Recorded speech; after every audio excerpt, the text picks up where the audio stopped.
All right. We are coming up on 8 o'clock. 8 o'clock. Is the BGM working? I am not sure it's coming through right now, actually.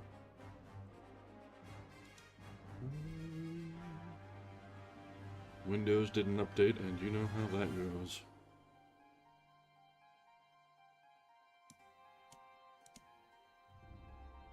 Okay, I think we're good then. I just have the levels low enough that I can't hear it on my monitor. Alright. Alright, anyway, so as we were saying, welcome back. This is our second night of reading from Genji Monogatari. This is a bit of a... Oh, hello, Stream Elements. This is a bit of a divergence from our typical reading. I noticed as we were looking through some things that we've had a distinctly Western tint to our selections. Not necessarily a bad thing, but there's also a lot of good to be had from spreading things around and finding different sorts of books, different traditions and different cultures to select from and read from. And maybe if we're lucky, I mean, we're really crossing our fingers here, maybe if we're lucky, I won't be assailed by French or Southern accents. And yes, we are absolutely certain to find those sorts of men, always, everywhere, and forever. Because there were apparently even, effectively, Tate Bros, even in the Imperial Court of Japan. So, that's something. You know, a little bit of commonality to tie us all together. People are always going to be assholes. The end. Alright, so, we left off last time about halfway through a chapter. Just by virtue of the editing and translation and localization, this one has got some wide variance in the chapter lengths. So this one is, we're about, this second chapter was about twice the length of the first chapter for reference. So, we can make some good progress through. But we left off as the boys were having their chats, talking about the various women in their lives and their preferred ideals and their realistic, unrealistic expectations. And some of the stories were actually kind of down horrendous. But we'll see whether that continues on in this trend. Luckily, so far, Genji has been rather a non-participant in these sorts of talks.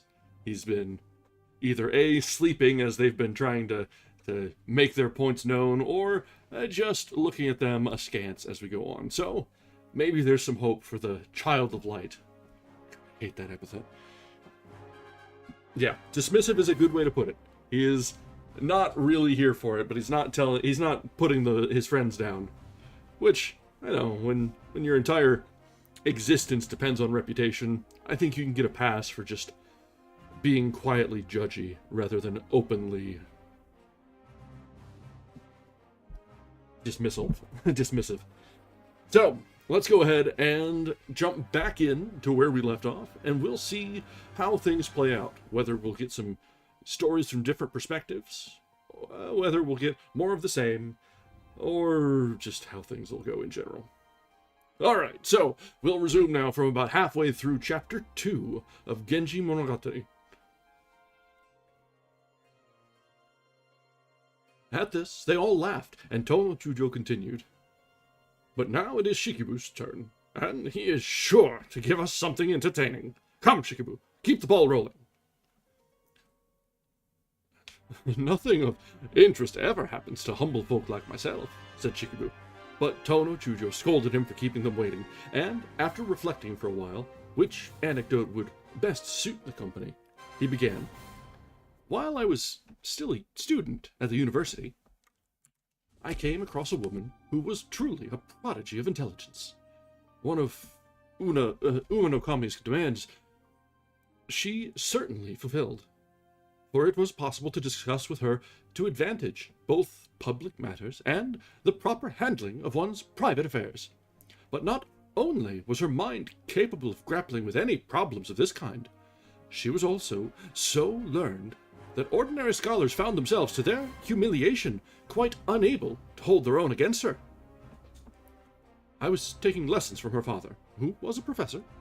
I had heard that he had several daughters, and some accidental circumstance made it necessary for me to exchange a word or two with one of them, who turned out to be the learned prodigy of whom I have spoken. The father, hearing that we had been seen together, came up to me with a wine cup in his hand, and made an allusion to the poem of the two wives. Unfortunately, I did not feel the least inclination towards the lady. However, I was very civil to her, upon which she began to take an affectionate interest in me, and lost no opportunity of displaying her talents by giving me the most elaborate advice how best I might advance my position in the world. She sent me marvelous letters written in a very far-fetched epistolary style, and entirely in Chinese characters, in return for which I felt bound to visit her, and by making her my teacher, I managed to learn how to write Chinese poems. They were wretched, knock-kneed affairs, but I am still grateful to her for it. She was not, however, at all the sort of woman whom I could have cared to have as a wife. For though there may be certain disadvantages in marrying a complete dolt, it is even worse to marry a blue stocking. Still less do princes like you and Genji require so huge a stock of intellect and erudition for your support. Let her but be one to whom the karma of our past lives draws us in natural sympathy. What matter if now and again her ignorance distresses us? Come to that, even men seem to me to get along very well without much learning. Here he stopped, but Genji and the rest, wishing to hear the end of the story, cried out that, for their part, they found her a most interesting woman. Shikibu protested that he did not wish to go on with the story, but at last, after much coaxing, pulling a comical wry face, he continued. I had not seen her for a long time, when at last some accident took me to the house. She did not receive me with her usual informality, but spoke to me from behind a tiresome screen. Ha ha, I thought foolishly. She is sulking. Now is the time to have a scene and break with her. I might have known that she was not so little of a philosopher as to sulk about trifles. She prided herself on knowing the ways of the world, and my inconstancy did not in the least disturb her. She told me, speaking without the slightest tremor, that having had a bad cold for some weeks, she had taken a strong garlic cordial, which had made her breath smell rather unpleasant, and that for this reason she could not come very close to me. But if I had any matter of special importance to discuss with her, she was quite prepared to give me her attention. All this she had expressed with solemn literary perfection. I could think of no suitable reply, and with an "at your service," I rose to go. Then, feeling that the interview had not been quite a success, she added, raising her voice, "Please come again when my breath has lost its smell." I could not pretend I had not heard. I had, however, no intention of prolonging my visit, particularly as the odor was now becoming definitely unpleasant, and looking across, I recited the acrostic, "On this night, marked by the strange behavior of the spider, how foolish to bid me come back tomorrow." And calling over my shoulder, "There is no excuse for you," I ran out of the room, but she following me. If night by night, and every night we met, in daytime too, I should grow bold to meet you face to face. Here, in the second sentence, she had cleverly concealed the meaning. If I had any reason to expect you, I should not have eaten garlic. What a revolting story, cried the young princess, and then laughing, she must have invented it. Such a woman is quite incredible. It must have been some sort of ogress. You have shocked us, Shikibu. And they looked at him with disapproval. You must try to tell us a better story than that. I do not see how any story could be better, said Shikibu, and left the room.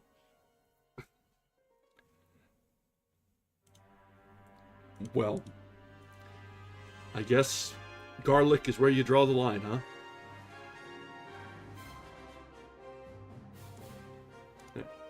There is a tendency, among men as well as women, said Umanokami, so soon as they have acquired a little knowledge of some kind, to want to display it to the best advantage.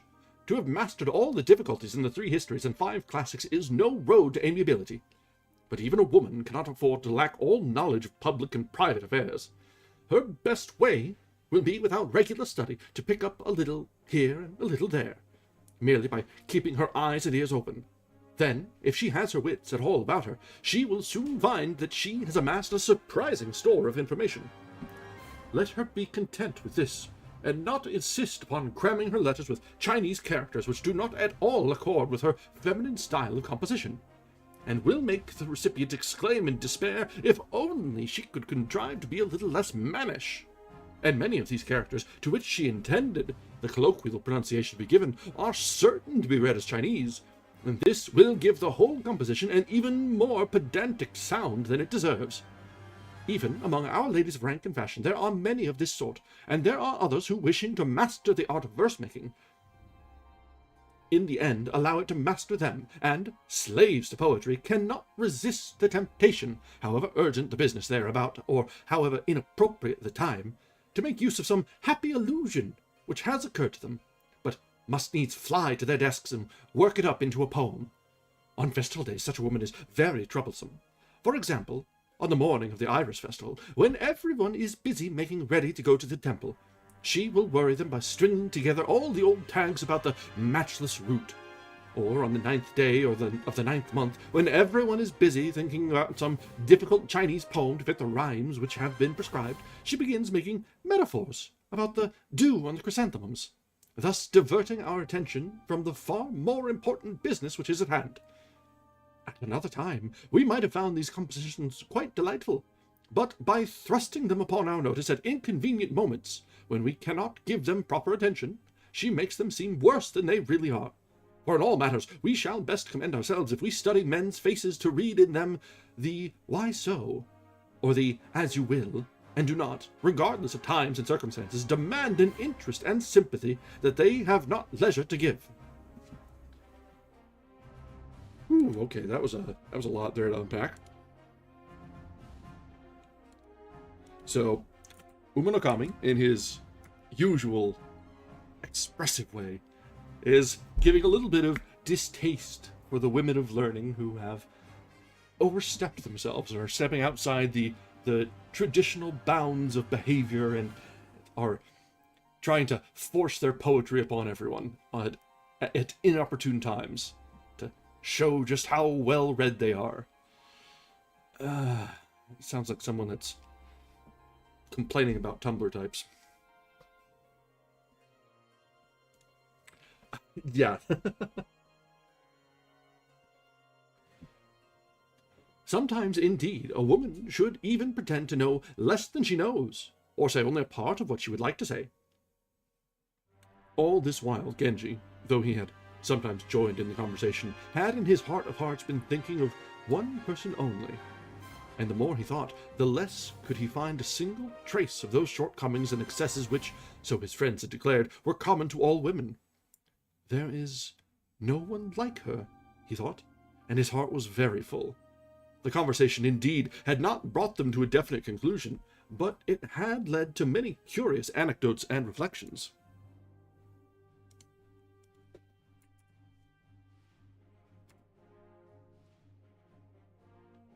So they passed the night, and at last, for a wonder, the weather had improved. After this long residence at the palace, Genji knew he would be expected at the Great Hall, and set out at once.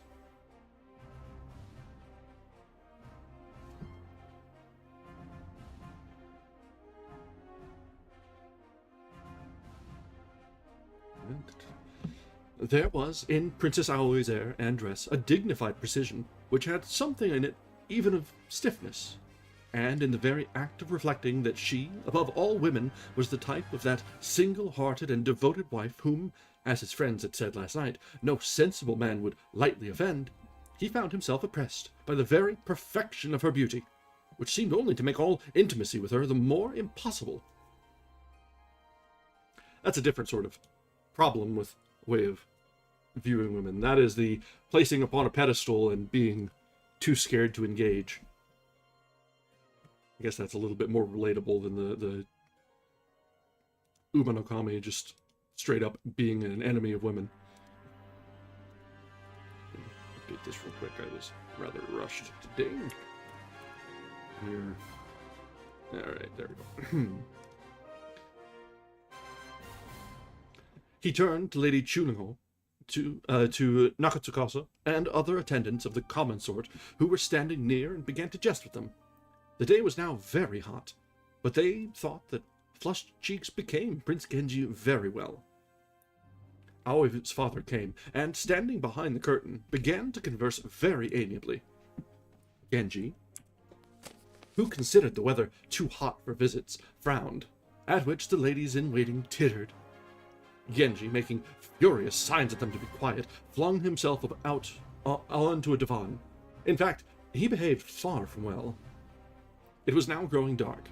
Someone said that the position of the Earth star would make it unlucky for the prince to go back to the palace that night, and another, "You are right, it is now set dead against him." "But my own palace is in the same direction," cried Genji. "How vexing! Where shall I go?" And promptly fell asleep. The ladies-in-waiting, however, agreed that it was a very serious matter, and began discussing what could be done. "There is Kinokami's house," said one. "This Kinokami was one of Genji's gentlemen-in-waiting. It is in the middle river," she went on, "and delightfully cool and shady, for they have lately dammed the river and made it flow right through the garden." "That sounds very pleasant," said Genji, waking up. "Besides, they are the sort of people who would not mind one's driving right in at the front gate, if one had a mind to." He had many friends whose houses lay out of the unlucky direction, but he feared that if he went to one of them, Aoi would think that, after absenting himself so long, he was now merely using the Earth Star as an excuse for returning to more congenial company. He therefore broached the matter to Kinokami, who accepted the proposal, but, stepping aside, whispered to his companions that his father, Io no Kami, who was absent on service, had asked him to look after his young wife. "I am afraid we have not sufficient room in the house to entertain him as I could wish." Genji, overhearing this, strove to reassure him, saying, "It will be a pleasure to me to be near the lady. A visit is much more agreeable when there's a hostess to welcome us. Find me some corner behind her partition." "Even then, I fear you may not find—" But breaking off, Kinokami sent a runner to his house, with orders to make ready an apartment for the prince. Treating a visit to so humble a house as a matter of no importance, he started at once, without even informing the minister, and taking with him only a few trusted body servants. Kinokami protested against the precipitation, but in vain. Servants dusted and aired the eastern side chamber of the central hall, and here made temporary quarters for the prince. They were at pains to improve the view from his windows, for example by altering the course of certain rivulets. They set up a rustic wattled hedge and filled the borders with the choicest plants. The low humming of insects floated on the cool breeze. Numberless fireflies wove inextricable mazes in the air. The whole party settled down near where the moat flowed under the covered bridge and began to drink wine. Kinokami went off in a great bustle, saying that he must find them something to eat. Genji, quietly surveying the scene, decided this was one of those middle-class families which in last night's conversation had been so highly commended. He remembered that he had heard the lady who was staying in the house well spoken of, and was curious to see her. He listened and thought that there seemed to be people in the western wing. There was a soft rustling of skirts, and from time to time the sound of young and by no means disagreeable voices.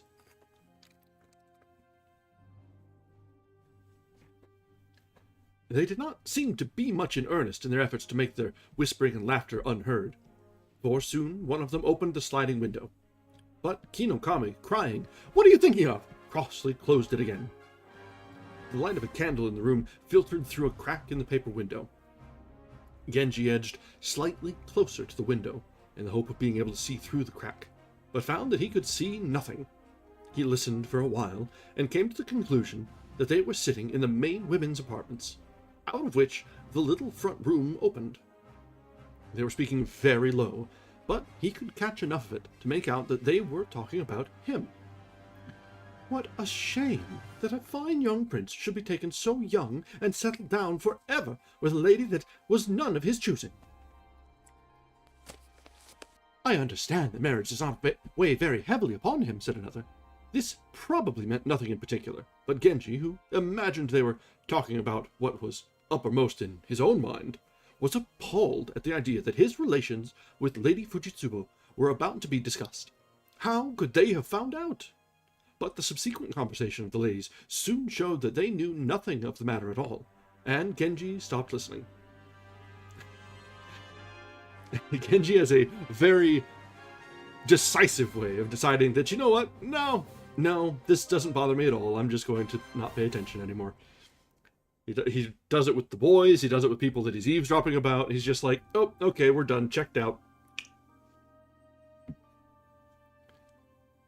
Presently, he heard them trying to repeat the poem which she had sent with a nosegay of morning glory to Princess Asagao, daughter of Prince Momozono. But they got the lines rather mixed up, and Genji began to wonder whether the lady's appearance would turn out to be on a level with her knowledge of prosody. At this moment, Kinokami came in with a lamp, which he hung on the wall. Having carefully trimmed it, he offered Genji a tray of fruit. This was all rather dull, and Genji, by a quotation from an old folk song, hinted that he would like to meet Kinokami's other guests. The hint was not taken. Genji began to doze, and his attendants sat silent and motionless. There were in the room several charming boys, sons of Kinokami, some of whom Genji already knew as pages at the palace. There were also numerous sons of Ionokami. With them was a boy of 12 or 13, who particularly caught Genji's fancy. He began asking those whose sons the boys were, and when he came to this one, Kinokami replied, he is the youngest son of the late Chunogo, who loved him dearly, but died while this boy was still a child. His sister married my father, and that is why he's living here. He is quick at his books, and we hope one day to send him to court, but I fear that his lack of influence... Poor child, said Genji. His sister, then, is your stepmother. Is that not so? How strange that you should stand in this relationship with so young a girl. And now I come to think of if there was some talk once of her being presented at court. And I once heard the Emperor asking what had become of her. How changeable are the fortunes of the world. He was trying to talk in a very grown-up way. Indeed, sir, answered Kinokami. Her subsequent state was humbler than she had reason to expect. But such is our mortal life. Yes, and such has it always been. We have our ups and downs, and the women even more than the men. Genji thought, but your father makes no doubt makes much of her. Makes much of her indeed. You may well say so. She rules his house, and he dotes on her in so wholesome and extravagant a fashion that all of us, and I among the foremost, have had occasion before now to call him to order. But he does not listen. How comes it, then, that he has left her behind in the house of a fashionable young courtier? For he looks like a man of prudence and good sense. But pray, where is she now? The ladies have been ordered to retire to the common room, but they have not yet finished all their preparations. Genji's followers, who had drunk heavily, were now all lying fast asleep on the veranda. Okay, hold on, before we continue. So, Genji brings his body servants, his followers, the lads, to visit some random court person's estate, because it's hot and he can't go the other direction because it's unlucky. So he just drops in on this guy, because he hears that he's got a pleasant wife. And all of his retinue just get stone drunk and pass out. Okay.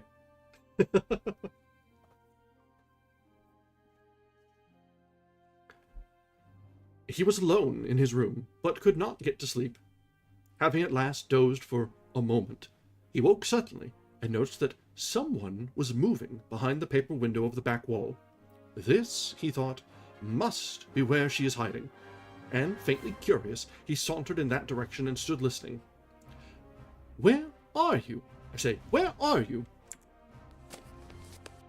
Whispered someone in quaint, hoarse voice, which seemed to be that of the boy whom Genji had noticed earlier in the evening. I'm lying over here, another voice answered. Has the stranger gone to sleep yet? His room must be quite close to this, but all the same, how far off he seems. Her sleepy voice was so like the boy's that Genji concluded this must be his sister. He is sleeping in the wing. I saw him tonight. All that we have heard of him is true enough. He is as handsome as can be, whispered the boy. I wish it were tomorrow. I want to see him properly, she answered drowsily, her voice seeming to come from under the bedclothes. Genji was rather disappointed that she did not ask more questions about him. Presently, he heard the boy saying, I am going to sleep over in the corner room. How bad the light is. And he seemed to be trimming the lamp. His sister's bed appeared to be in the corner, opposite the paper window.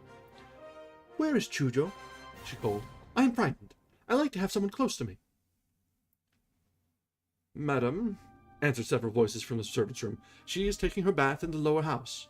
She will be back presently. When all was quiet again, Genji slipped back the bolt and tried the door. It was not fastened on the other side. He found himself in the anteroom with a screen at the end, beyond which a light glimmered. In the half-darkness, he could see the clothes boxes and trunks strewn about in great disorder. Quietly threading his way among them, he entered the inner room from which the voices had proceeded. One very minute figure was crouched there who, to Genji's slight embarrassment, on hearing his approach, pushed aside the cloak which covered her, thinking that he was the maid for whom she had sent. Madam, hearing you call for Chujo, I thought that I might now put at your service the esteem in which I have long secretly held you. The lady could make nothing of all this, and, terrified out of her wits, tried hard to scream, but no sound came, for she had buried her face in the bedclothes. Please listen, said Genji. This sudden intrusion must of course seem to you very impertinent. You do not know that for years I have waited for an occasion to tell you how much I like and admire you. And if tonight I could not resist the temptation of paying this secret visit, pray take the strangeness of my behavior as proof of my impatience to pay a homage that has long been due. He spoke so courteously and gently, and looked so kind, that not the devil himself would have taken umbrage at his presence. But, feeling that the situation was not at all a proper one for a married lady, she said, without much conviction, I think you have made a mistake. She spoke very low. Her bewildered air made her all the more attractive, and Genji, enchanted by her appearance, hastened to answer, Indeed, I have made no mistake. Rather, with no guide but a long-felt deference and esteem, I have found my way unerringly to your side. But I see that the suddenness of my visit has made you distrust my purpose.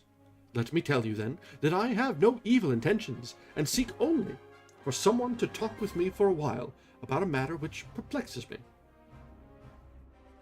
So saying, he took her up in his arms, for she was very small, and was carrying her throughout the anteroom, when suddenly Chujo, the servant for whom she had sent before, entered the bedroom. Genji gave an astonished cry, and the maid, wondering who could have entered the anteroom, began groping her way towards them. But, coming closer, she recognized by the rich perfume of his dress that this could be none other than the prince. And though she was sorely puzzled to know what was afoot, she dared not say a word.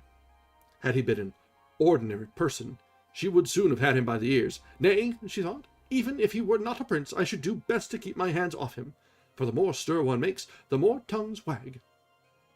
But if I should touch this fine gentleman... And all in a flutter she found herself obediently following Genji to his room. Here he calmly closed the door upon her, saying as he did so, You will come back to fetch your mistress in the morning. Utsusemi herself was vexed beyond measure at being thus disposed of in the presence of her own waiting-maid, who could indeed draw but one conclusion from what she had seen. But to all her misgivings and anxieties, Genji, who had the art of improvising a convincing reply to almost any question, answered with such a wealth of ingenuity and tender concern, that for a while she was content, but soon becoming uneasy again. This must be all a dream, that you, so great a prince, should stoop to consider so humble a creature as I, and I am overwhelmed by so much kindness. But I think you have forgotten what I am, Azurio's wife. There is no altering that, and you...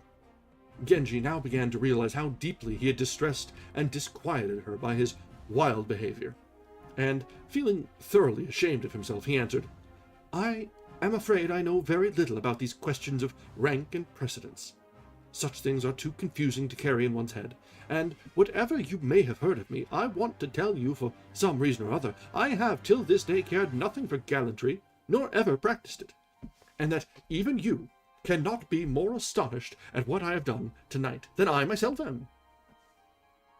With this, and a score of other speeches, he sought to win her confidence, but she, knowing that if once their talk became a jot less formal, she would be hard put to it to withstand his singular charm, was determined, even at the risk of seeming stiff and awkward, to show him that in trying so hard to put her at ease, he was only wasting his time, with the result that she behaved very boorishly indeed.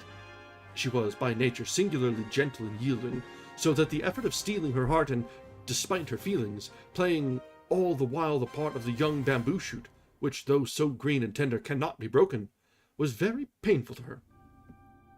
And finding that she could not longer think of arguments with which to withstand his importunity, she burst into tears, and though he was very sorry for her, it occurred to him that he would not gladly have missed that sight.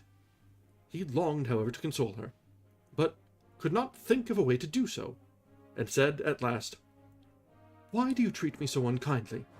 It is true that the manner of our meeting was strange, yet I think that fate meant us to meet. It is harsh that you should shrink from me as though the world and you had never met. So he chided her, and she, if this had happened long ago before my troubles, before my lot was cast, perhaps I should have been glad to take your kindness while it lasted, knowing that you would soon think better of your strange condescension. But now that my course is fixed, what can such meetings bring me save misery and regret? Tell none that you have seen my home, she ended, quoting the old song. Small wonder that she is sad, thought Genji, and he found many a tender way to comfort her. And now the cock began to crow.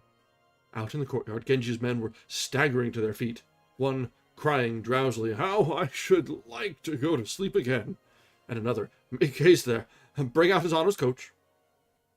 Keen and Kami came out into the yard. What's all this hurry?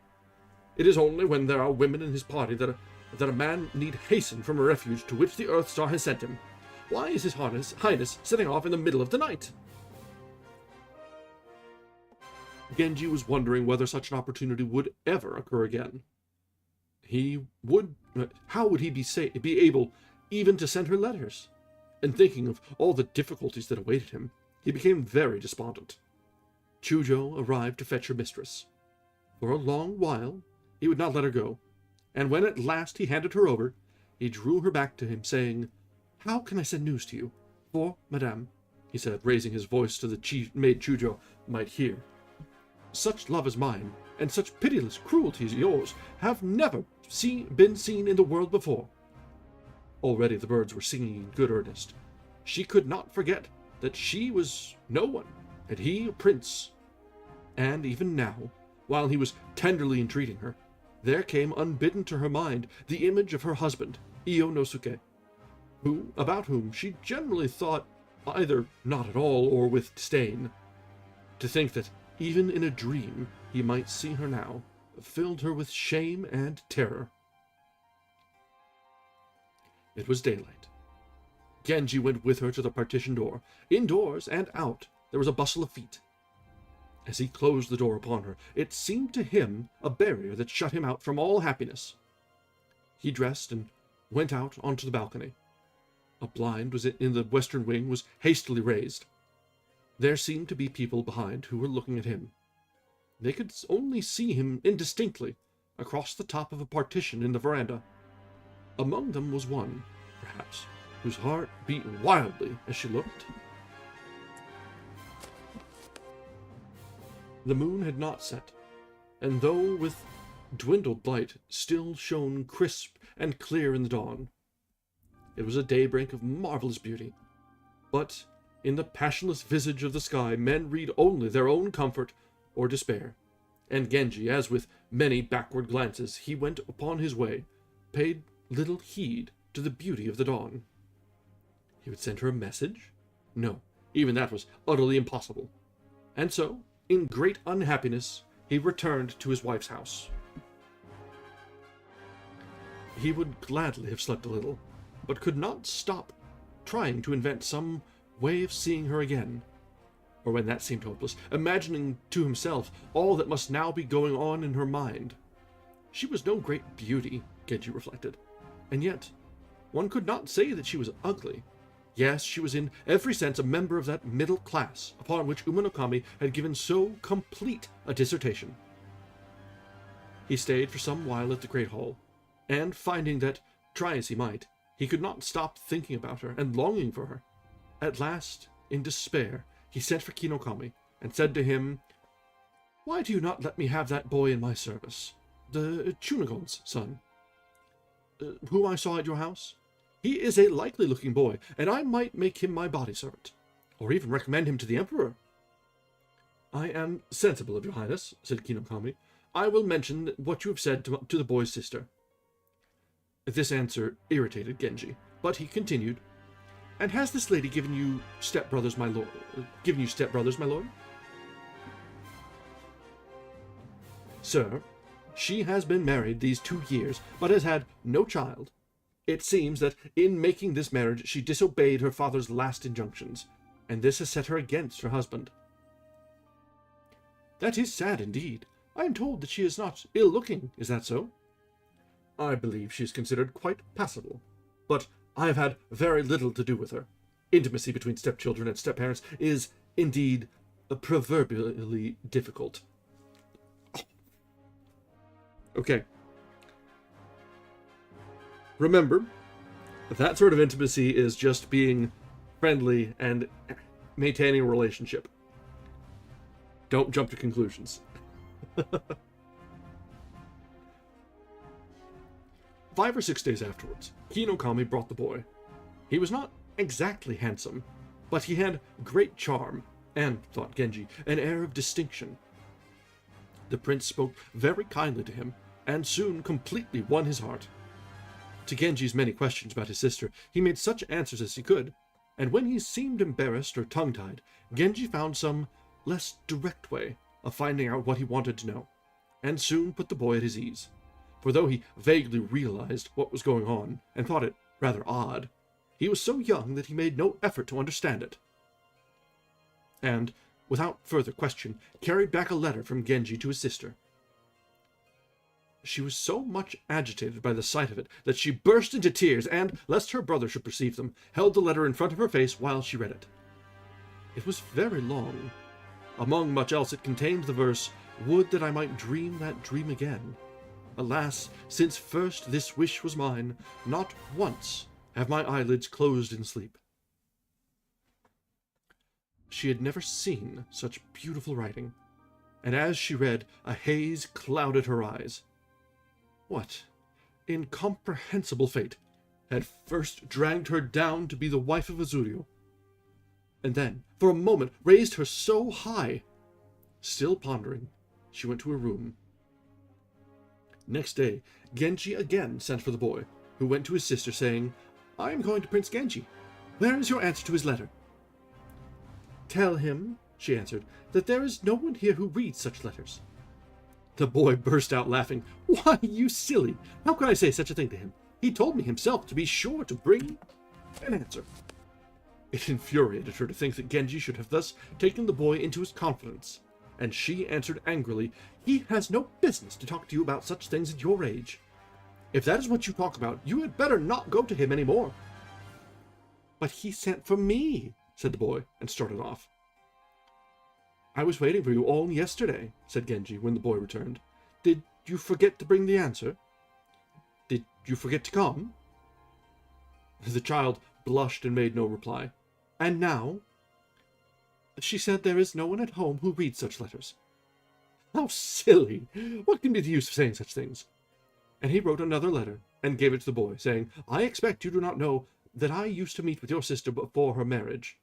She treats me in this scornful fashion because she looks upon me as a poor-spirited, defenseless creature, whereas she has now a mighty deputy governor to look after her.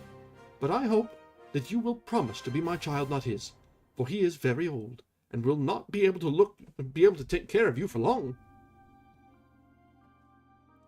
The boy was quite content with this explanation, and admired Genji more than ever. The prince kept him always at his side, even taking him to the palace, and he ordered his chamberlain to see to it that he was provided with a little court suit. Indeed, he treated him just as though he were his own child. Genji continued to send letters, but she, thinking that the boy, young as he was, might easily allow a message to fall into the wrong hands, and that then she would lose her fair name to no purpose, feeling, too, that, however much he desired it, between persons so far removed in rank, there could be no lasting union, she answered his letters only in the most formal terms. Dark though it had been during most of the time they were together, she yet had a clear recollection of his appearance, and could not deny to herself that she thought him uncommonly handsome. But she very much doubted if he, on his side, really knew what she was like. Indeed, she felt sure that the next time that they met, he would think her very plain, and all would be over. Genji, meanwhile, thought about her continually. He was forever calling back to memory each instant of that one meeting, and every recollection filled him with longing and despair. He wondered how sad she had looked when she spoke to him of herself, and he longed to make her happier. He thought of visiting her in secret, but the risk of discovery was too great, and the consequences likely to be more fatal to her than to himself.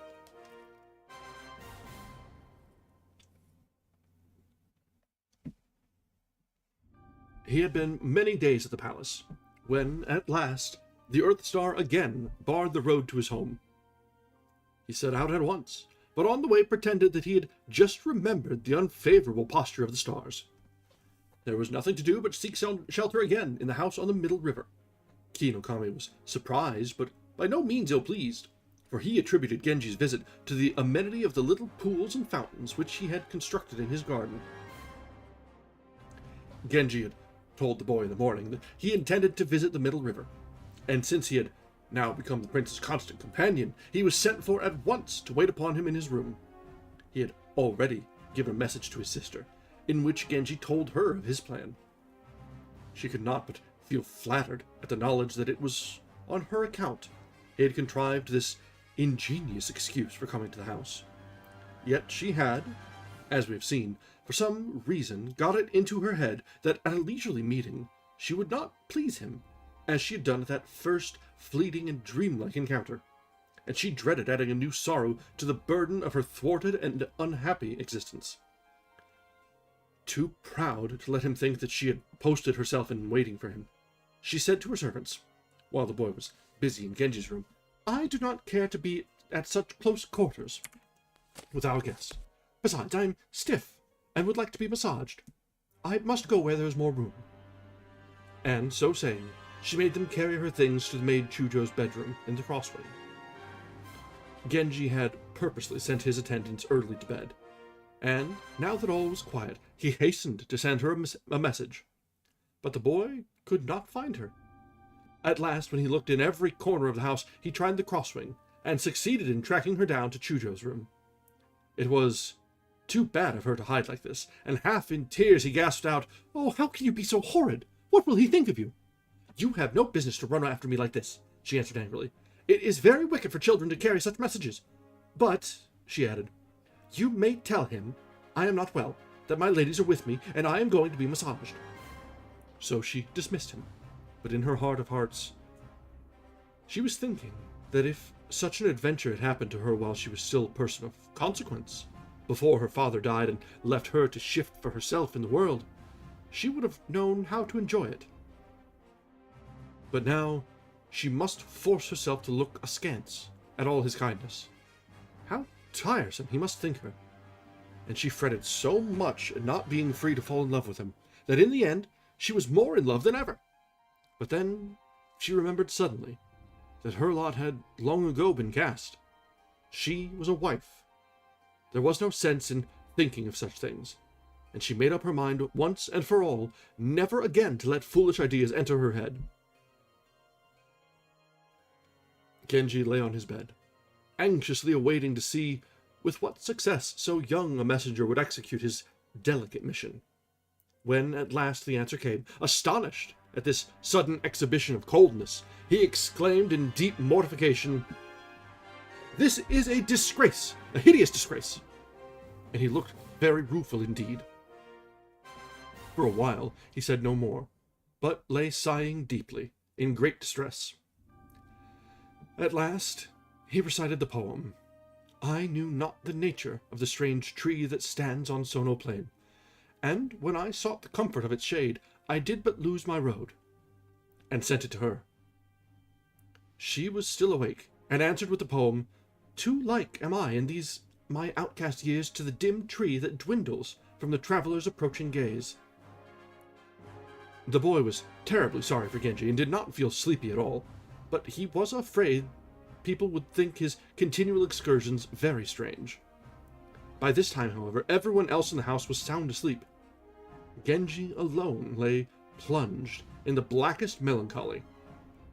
But even while he was raging at the inhuman stubbornness of her new-found and incomprehensible resolve, he found that he could not but admire her the more for this invincible tenacity.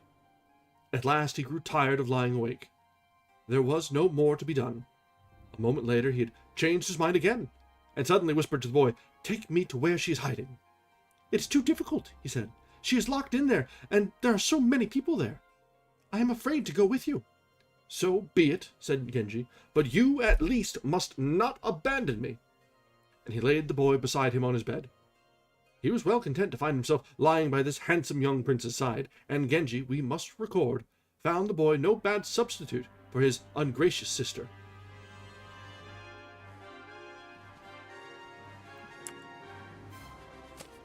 Alright, and that is the end of chapter 2. So, Genji has his own quirks. He's rather ambitious in his pursuit, and unflagging as well. But, unfortunately, his pursued partner is A, married, and B, is well aware of the difference between the two of their standings. So, she's wisely rebuffing him in, honestly, a pretty suave way. So, good for her. Genji's just a little bullheaded on some of these things. But, I guess he's better than Umanokami, at least. He's chasing her out of admiration rather than some sort of misplaced possessiveness.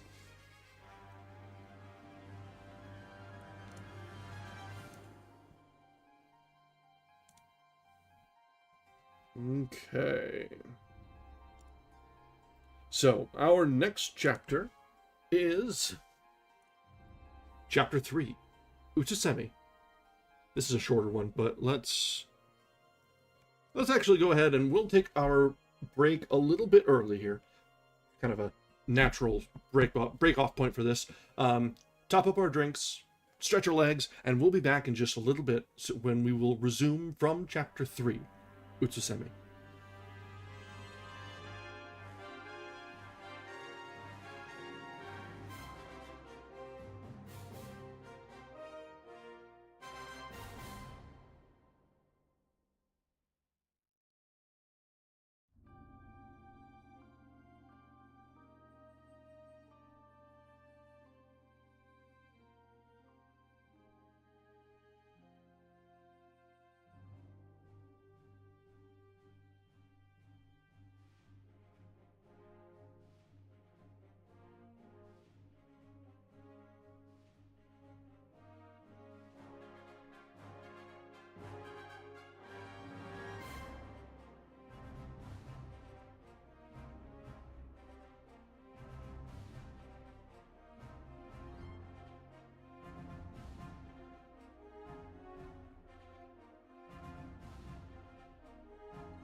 All right, we are back-ish. Hang on, I'm trying to get a random bloody nose. I was getting a refill of my drink. I'm like, must be getting a little dry these days.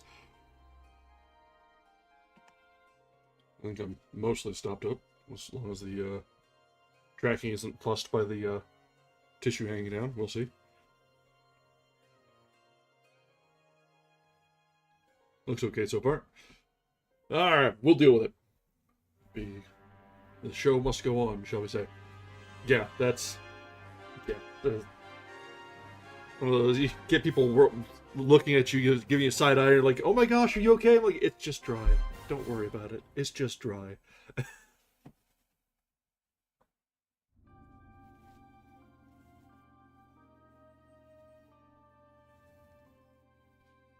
Alright.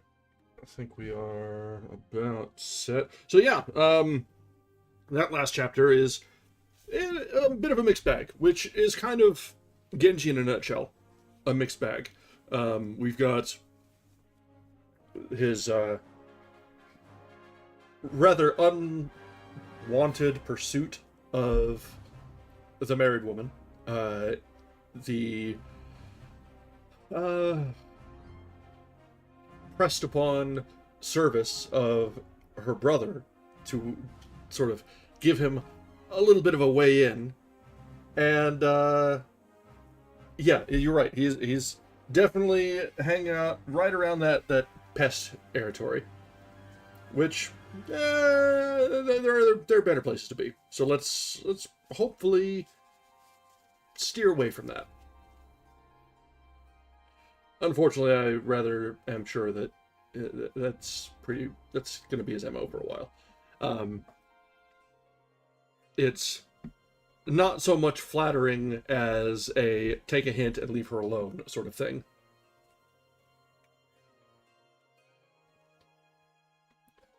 Alright, let's go ahead and carry on with this third chapter, wherein, presumably, it focuses on his pursuit.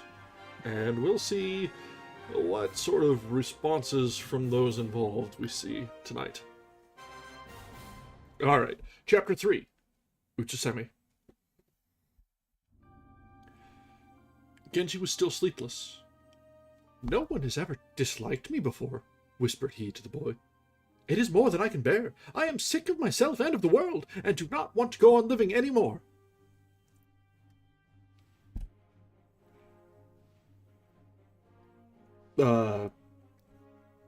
Okay, so... Is Victor back? Because that is all sorts of melodramatic. This sounded so tragic that the boy began to weep. The smallness and delicacy of his build, even the way in which his hair was cropped, gave him an astonishing resemblance to his sister, thought Genji, who found his sympathy very endearing. At times he had half thought of creeping away from the boy's side and searching on his own account for the lady's hiding place, but soon abandoned a project which would only have involved him in the most appalling scandal. So he lay, waiting for the dawn. At last, while it was still dark, so full of his own thoughts that he quite forgot to make his usual parting speech to his young page, he left the house. The boy's feelings were very much hurt, and all that day he felt lonely and injured. The lady, when no answer came from Genji, thought that he had changed his mind, and though she would have been very happy if he had persisted in his suit, she was not quite prepared to lose him with so little ado. Okay, well, maybe she does kind of appreciate the pursuit. Okay. But this was a good opportunity, once and for all, to lock up her heart against him. She thought she had done so successfully, but found to her surprise that he still occupied an uncommonly large share of her thoughts. Genji, though he felt it would have been much better to put the whole business out of his head, knew that he had not the strength of mind to do so, and at last, unable to bear his wretchedness any longer, he said to the boy, "I am feeling very unhappy. I keep on trying to think of other things, but my thoughts will not obey me. I can struggle no longer. You must watch for a suitable occasion, and then contrive some way of bringing me into the presence of your sister."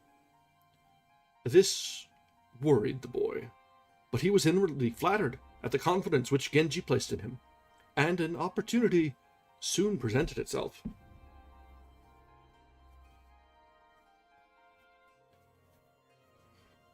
Kinokami had been called away to the provinces, and there were only women in the house. One evening, when dusk had settled upon the quiet streets, the boy brought a carriage to fetch him. He knew that the lad would do his best, but not feeling quite safe in the hands of so young an accomplice, he put on a disguise, and then, in his impatience, not waiting even to see the gates closed behind him, he drove off at top speed. They entered unobserved at a side gate, and here he bade Genji descend. The brother knew that, as he was only a boy, the watchmen and gardeners would not pay any particular attention to his movements.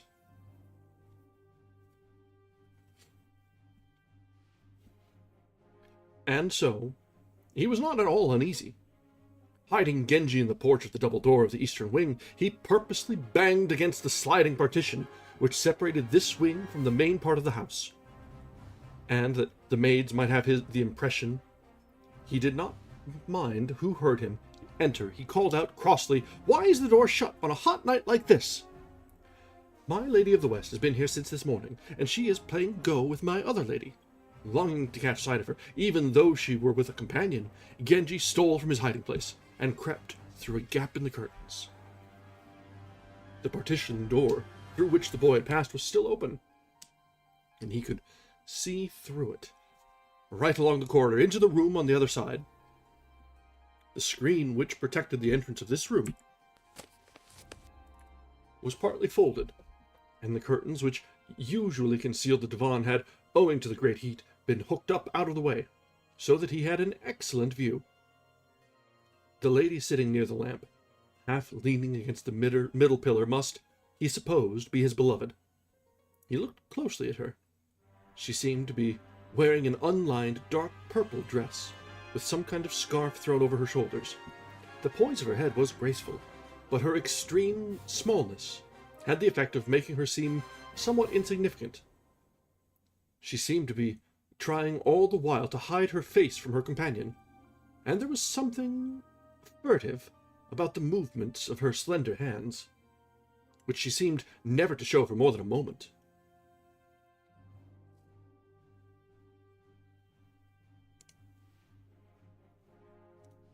Her companion was sitting right opposite him, and he could see her perfectly.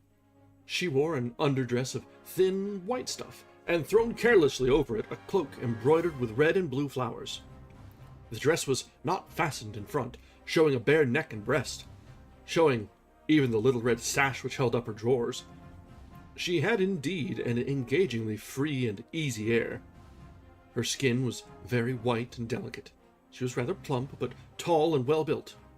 The poise of her head and angle of her brow were faultless. The expression of her mouth and eyes was very pleasing, and her appearance altogether most delightful. Her hair grew very thick, but was cut short, so as to hang on a level with her shoulders. It was very fine and smooth.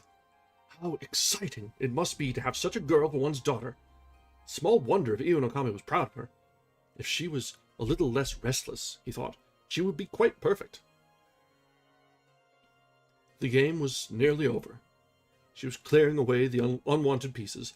She seemed to be very excitable, and was making a quite unnecessary commotion about the business.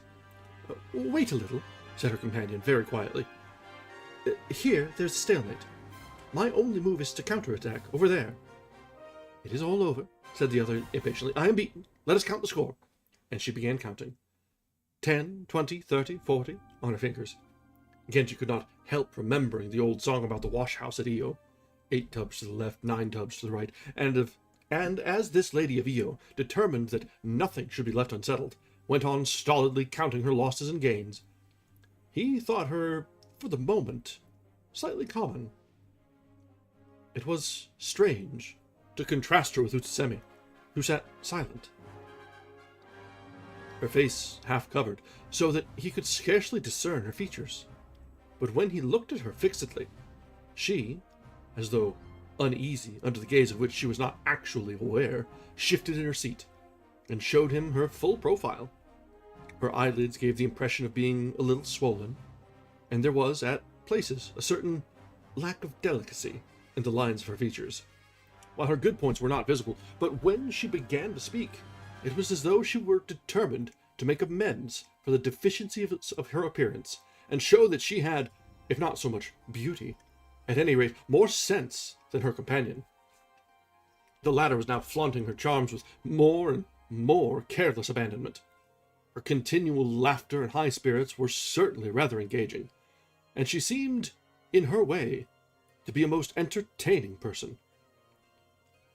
She did not imagine that she was very virtuous, or he did not imagine that she was very virtuous, but that was far from being altogether a disadvantage. It amused him very much to see people behaving quite naturally together. He had lived in an atmosphere of ceremony and reserve. This peep at everyday life was a most exciting novelty, and though he felt slightly uneasy at spying in this deliberate way upon two persons who had no notion that they were observed, he would gladly have gone on looking, when, suddenly, the boy, who had been sitting at his sister's side, got up, and Genji slipped back again into his proper hiding place.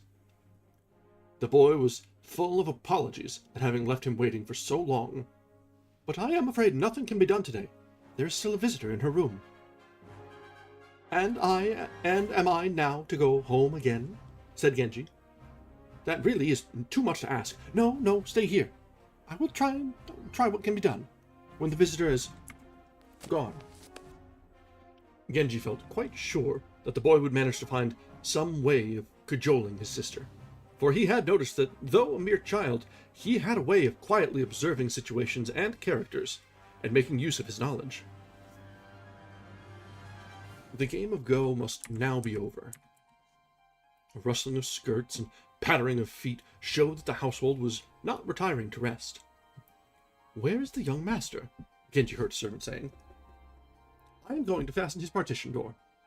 And there was a sound of bolts being slipped. "They have all gone to bed," said Genji. "Now is the time to think of a plan."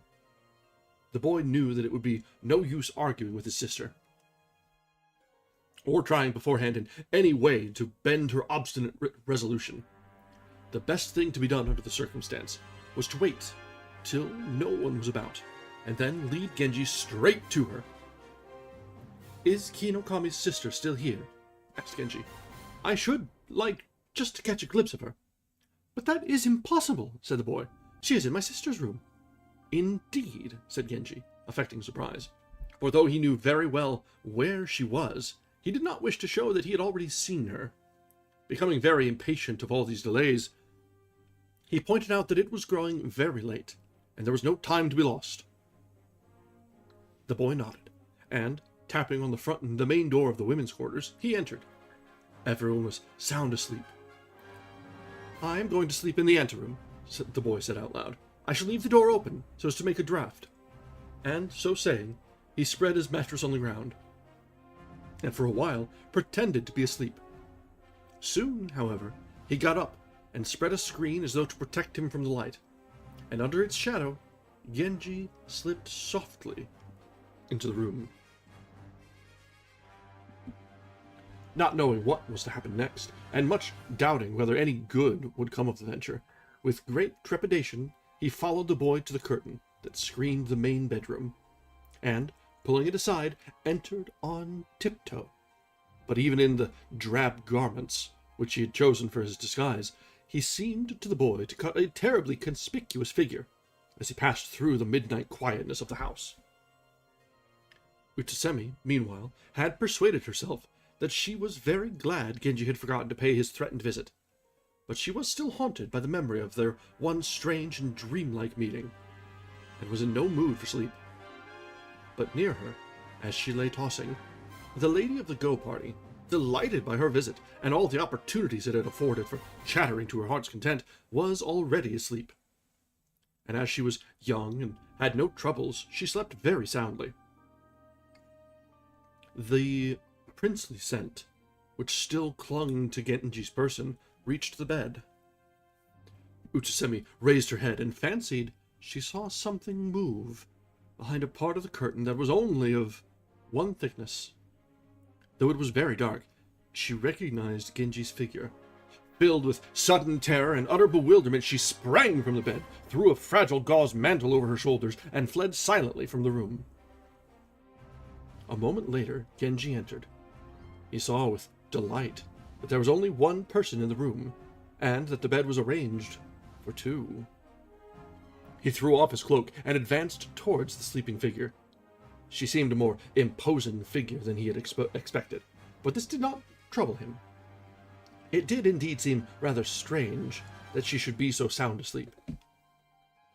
Gradually, he realized with horror that it was not she at all.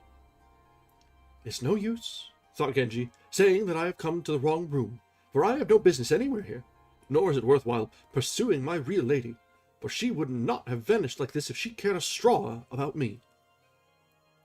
What if it were the lady he had seen by the lamplight? She might not, after all, prove a bad exchange. But no sooner had he thought this than he was horrified at his own frivolity. Good.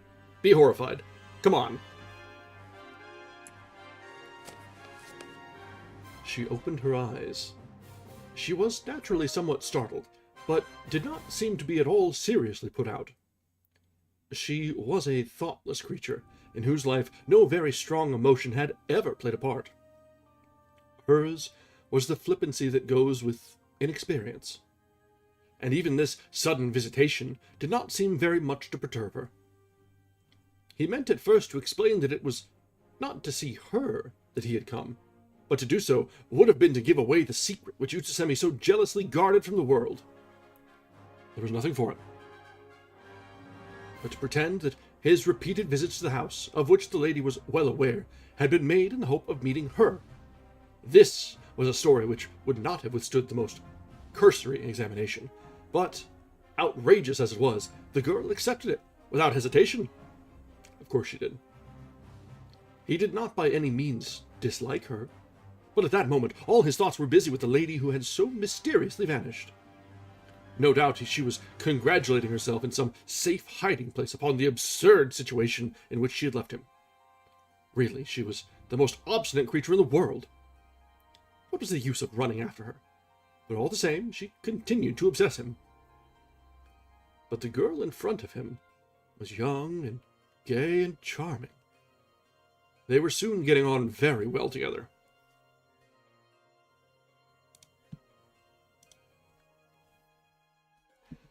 "Is not this kind of thing more amusing than what happens with people whom one knows?" asked Genji a little later. "Do not think unkindly of me. Our meeting must for the present remain a secret. I am in a position which does not always allow me to act as I please. Your people, too, would no doubt interfere if they should hear of it, which would be very tiresome. Wait presently, and do not forget me." These rather tepid injunctions did not strike her as at all unsatisfactory, and she answered very seriously, "I am afraid it will not be very easy for me even to write to you.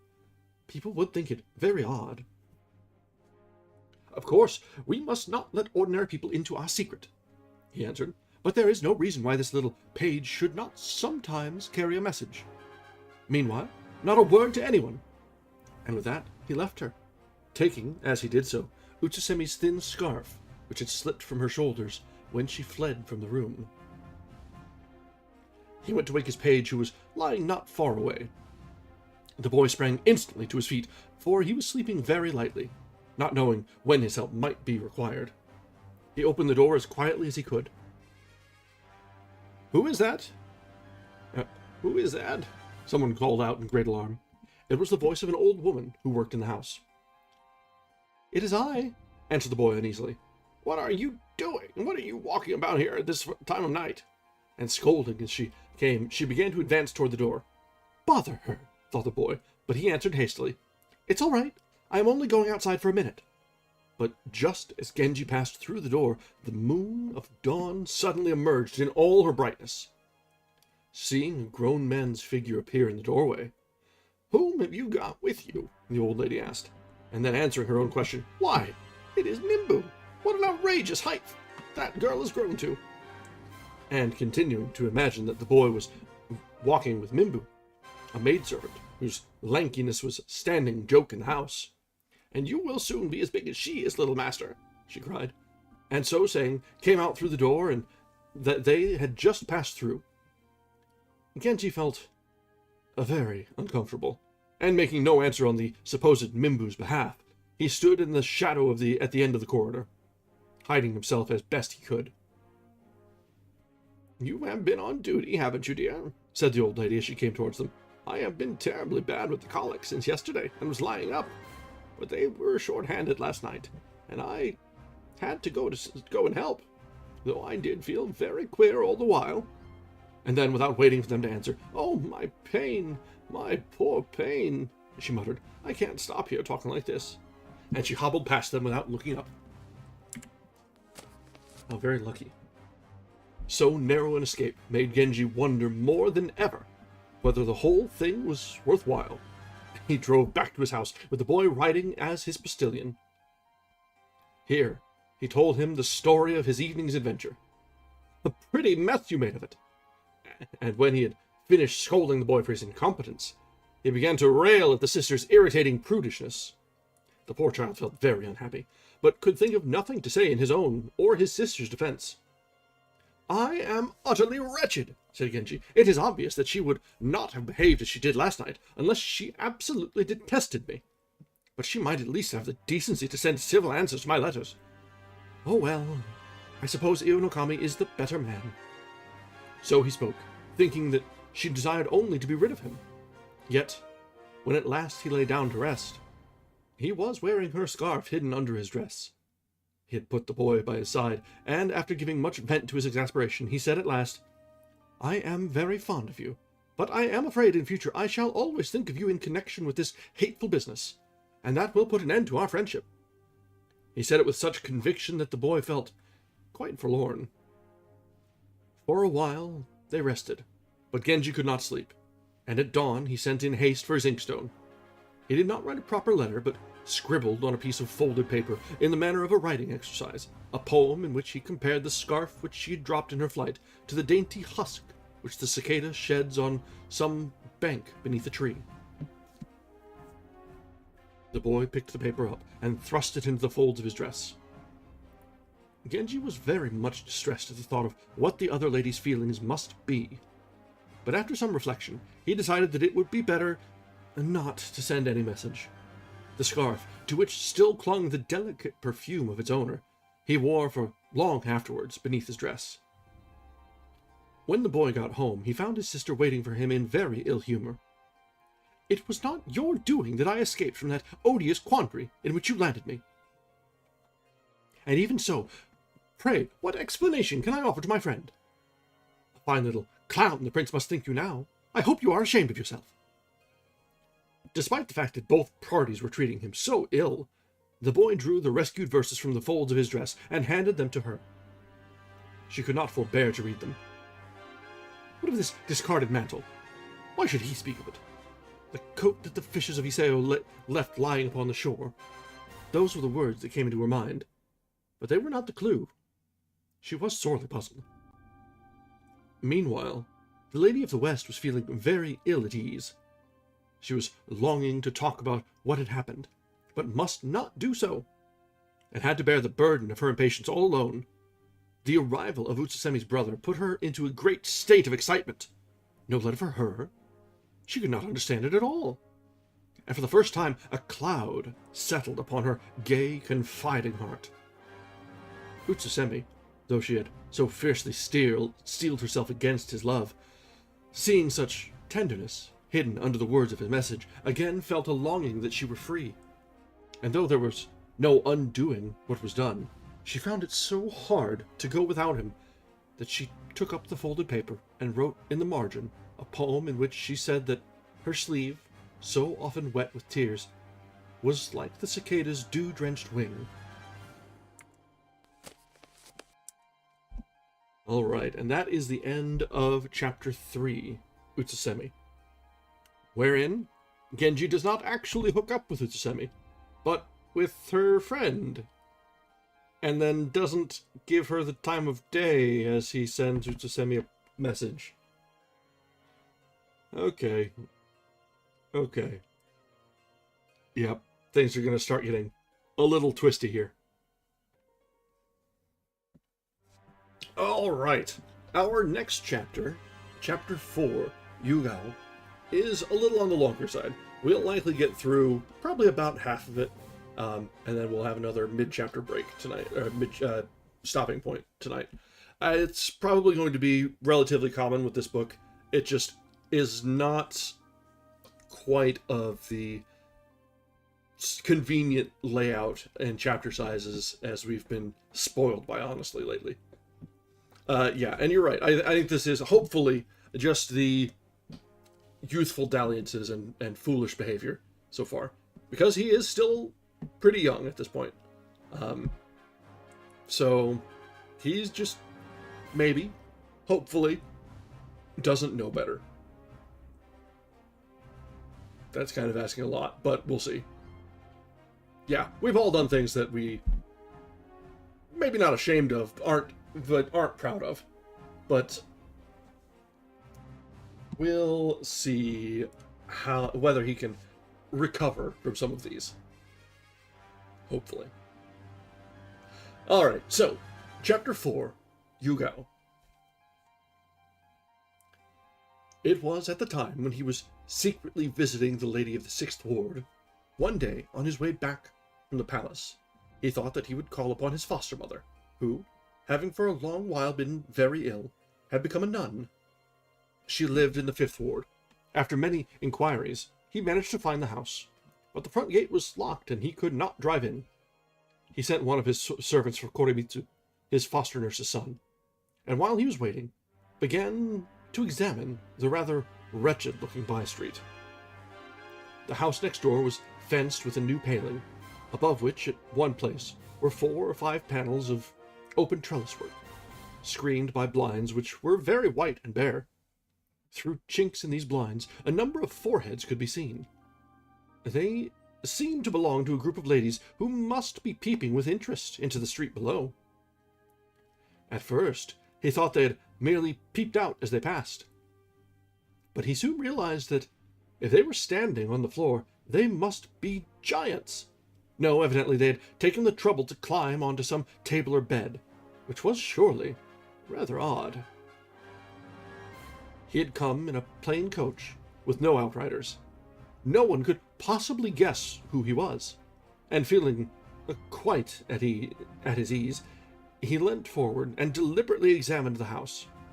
The gate, also made of a kind of trellis work, stood ajar, and he could see enough of the interior to realize that it was a very humble and poorly furnished dwelling. For a moment, he pitied those who lived in such a place, but then he remembered the song, "Seek not in the wide world to find a home, but where you chance to rest, call that your house." And again, monarchs may keep their places of jade, for in a leafy cottage, 2 can sleep. Okay, so the poems have a little bit of wisdom there. There was a wattled fence over which some ivy-like creeper spread its cool green leaves, and among the leaves were white flowers, with petals half unfolded like the lips of people smiling at their own thoughts. They are called Yugao, evening faces, one of his servants told him. How strange to find so lovely a crowd clustering on this deserted wall. And indeed it was a most strange and delightful thing to see how on the narrow tenement in a poor quarter of the town they had clambered over rickety eaves and gables and spread wherever there was room for them to grow. He sent one of his servants to pick some. The man entered at the half-open door and had begun to pick the flowers when a little girl in a long yellow tunic came through a quite genteel sliding door, and, holding out towards Genji's servant a white fan heavily perfumed with incense, she said to him, "Would you like something to put them on? I am afraid you have chosen a wretched-looking bunch." And she handed him the fan. Just as he was opening the gate on his way back, The old nurse's son, Koremitsu, came out of the other house, full of apologies for having kept Genji waiting so long. "I could not find the key of the gate," he said. "Fortunately, the people of this humble quarter were not likely to recognize you if press or stare, but I am afraid you must have been very much bored waiting in this hugger-mugger back street." And he conducted Genji into the house. Koremitsu's brother, the deacon, his brother-in-law, Mikawa no Kami, and his sister all assembled to greet the prince, delighted by a visit with which they had not thought he was ever likely to honor them again. The nun, too, rose from her couch. "For a long time, I had been waiting to give up the world, but one thing held me back. I wanted you to see your old nurse just once again, as you used to know her. You never came to see me, and at last I gave up waiting and took my vows. Now, in reward for the penances which my order enjoins, I have got back a little of my health, and having seen my dear young master again, I can wait with a quiet mind for the Lord Amida's light." And in her weakness, she shed a few tears. "I heard some days ago," said Genji, "that you were dangerously ill, and was in great anxiety. It is sad now to find you in this penitential garb. You must live longer yet, and see me rise in the world, that you may be born again high in the ninth sphere of Amida's paradise. For they say that those who died with longings unfulfilled are burdened with an evil karma in their life to come." People such as old nurses regard even the most blackguardly and ill-favored foster children as prodigies of beauty and virtue. Small wonder, then, if Genji's nurse, who had played so great a part in his early life, always regarded her office as immensely honorable and important, and tears of pride came into her eyes while he spoke to her. The old lady's children thought it very improper that their mother, having taken holy orders, should show so lively an interest in a human career. Certain that Genji himself would be very much shocked, they exchanged uneasy glances. He was, on the contrary, deeply touched. "When I was a child," he said, "those who were dearest to me were early taken away, and although there were many who gave a hand to my upbringing, it was to you only, dear nurse, that I was deeply and tenderly attached.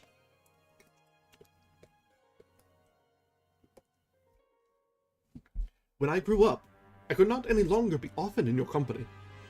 I have not even been able to come here and see you as often as I wanted to. But in all the long time which has passed since I was last here, I have thought a great deal about you, and wished that life did not force so many bitter partings upon us." So he spoke tenderly. The princely scent of the sleeve which he had raised to brush away his tears filled the low and narrow room, and even the young people, who had till now been irritated by their mother's obvious pride at having been the nurse of so splendid a prince, found themselves in tears. Okay, so really, as long as Genji's not actively pursuing a woman, he's kind of a nice guy. Like, that whole exchange, top notch. That's good on you. Just so long as he's not out a courting. Having arranged for continual masses to be said on the sick woman's behalf, he took his leave, ordering Koremitsu to light him with a candle. As they left the house, he looked at the fan upon which the white flowers had been laid. He now saw that there was writing on it, a poem, carelessly but elegantly scribbled. The flower that puzzled you was but the yugao, strange beyond knowing in its dress of shining dew. It was written with a deliberate negligence, which seemed to aim at concealing the writer's status and identity. But for all that the hand showed a breeding and distinction which agreeably surprised him. "Who lives in the house on the left?" he asked. Koremitsu, who did not at all want to act as a go-between, smart man, replied that he had only been at his mother's for 5 or 6 days, and had been so much occupied by her illness that he had not asked any questions about the neighbors. "I want to know for quite a harmless reason," said Genji. "There is something about this fan which raises a rather important point. I positively must settle it. You would oblige me by making inquiries from someone who knows the neighborhood." Koremitsu went at once to the house next door, and sent for the steward. "This house," the man said, "belongs to a certain titular prefect. He is living in the country, but my lady is still here, and as she is young and loves company, her brothers who are in service at the court often come here to visit her." "And that is about all one can expect a servant to know," said Koremitsu, when he repeated this information. It occurred at once to Genji that it was one of these courtiers who had written the poem. Yes, there was certainly a self-confident air in the writing. It was by someone whose rank entitled him to have a good opinion of himself. But he was romantically disposed. It was too painful to dismiss altogether the idea that, after all, the verses might really have been meant for him. And on a folded paper he wrote, "Could I but get closer view, no longer would they puzzle me. The flowers that all too dimly in the gathering dusk I saw." This he wrote in a disguised hand, and gave to his servant. The young man reflected that, though the senders of the fan had never seen Genji before, yet so well known were his features, that even the glimpse they had got from the window might easily have revealed to them his identity.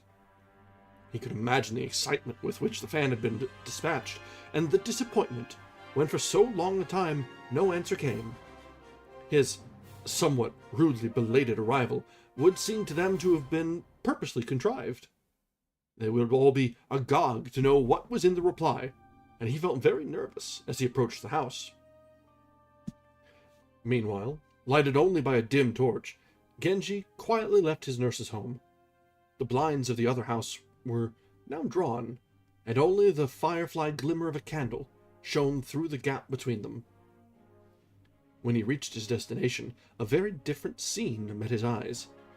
A handsome park, a well-kept garden, how spacious and comfortable it all was. And soon, the magnificent owner of these splendors had driven from his head all thought of the wooden paling, the shutters, and the flowers. He stayed longer than he intended, and the sun was already up when he set out for home. Again he passed the house with the shutters. He had driven through the corridor countless times without taking the slightest interest in it, but that one small episode of the fan had suddenly made his daily passage through these streets an event of great importance. He looked about him eagerly, and would have liked to know who lived in all the houses. For several days, Koremitsu did not present himself at Genji's palace. When at last he came, he explained that his mother was growing much weaker, and it was very difficult for him to get away. Then, drawing nearer, he said in a low voice, "I made some further inquiries. We could not find out much. It seems that someone came very secretly in June, and has been living there ever since. But who she really is, not even her own servants know. I have once or twice peeped through a hole in the hedge, and caught a glimpse of some young women. But their skirts were rolled back and tucked in at their belts, so I think they must have been waiting maids. Yesterday, some while after sunset, I saw a lady writing a letter. Her face was calm, but she looked very unhappy, and I noticed that some of her women were secretly weeping."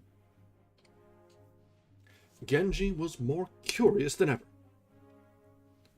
Though his master was of a rank which brought with it great responsibilities, Koremitsu knew that, in view of his youth and popularity, the young prince would be thought to be positively neglecting his duty if he did not indulge in a few escapades, and that everyone would regard his conduct as perfectly natural and proper, even when it was such as they would not have dreamed of permitting to ordinary people.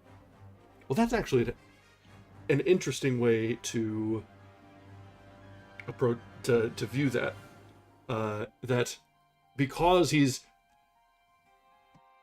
at a certain level, because he's of a reasonable level of importance, it's expected that he get into trouble? It does shed a little bit of a different light on some of the antics.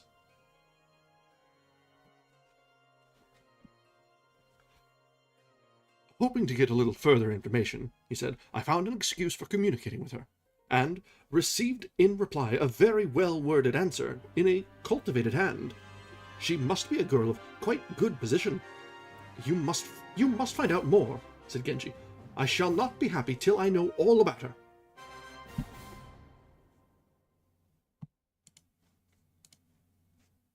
Here, perhaps, was just such a case as they had imagined of on that rainy night. A lady whose outward circumstances seemed to place her in that lowest class.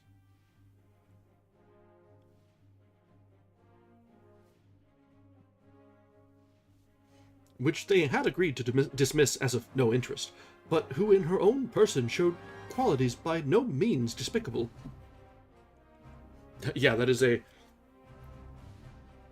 interesting twist on the boys will be boys.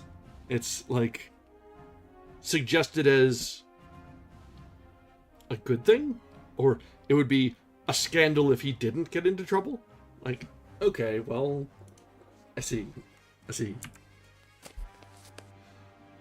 But to return for a moment to Utsusemi, her unkindness had not affected him as it would have affected most people. If she had encouraged him, he would soon have regarded the affair as an appalling indiscretion, which he must put an end to at all cost. Whereas now, he brooded continually upon his defeat, and was forever plotting new ways to shake her resolution. Man's got it bad. He had never, till the day of his visit to the foster nurse, been interested in anyone of quite the common classes. But now, since that rainy night's conversation, he had explored, so it seemed to him, every corner of society, including, in his survey, even those categories which his friend had passed over as utterly remote and improbable. He thought of the lady who had, so to speak, been thrown into his life as an extra, with how confiding an air she had promised that she would wait. He was very sorry about her, but he was afraid that if he wrote to her, Utsusemi might find out, and that would prejudice his chances. He would write to her afterwards. Suddenly, at this point, Ionosuke himself was announced. He had just returned from his province, and had lost no time in paying his respects to the prince. The long journey by boat had made him look rather swarthy and haggard.